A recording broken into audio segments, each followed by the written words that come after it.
London-listed Essar Energy stock has tanked 10% in trade today as the Gujarat High Court rejected its Indian-listed arm Essar Oil's plea to defer payment of sales tax dues amounting to over 8,000 crores. Nisha Poddar joins us with Essar's next plan of action. Nisha, what are you picking up? What's the group likely to do now?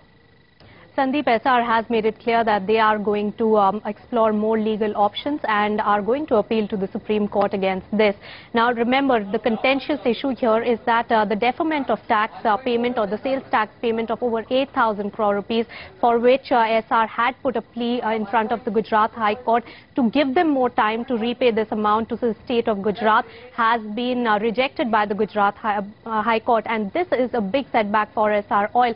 But then the contention has never been whether Essar Oil will have to pay this amount or not. It is only about the timing. Remember, Essar Oil was given this benefit of deferment of tax payment by the state of Gujarat for their Vaidyanath refinery project, and since they delayed that project, they lost the case against the state government, and the state and the Gujarat High Court verdict simply said that they'll have to pay the state this amount immediately, and that's something that Essar Oil is still contesting.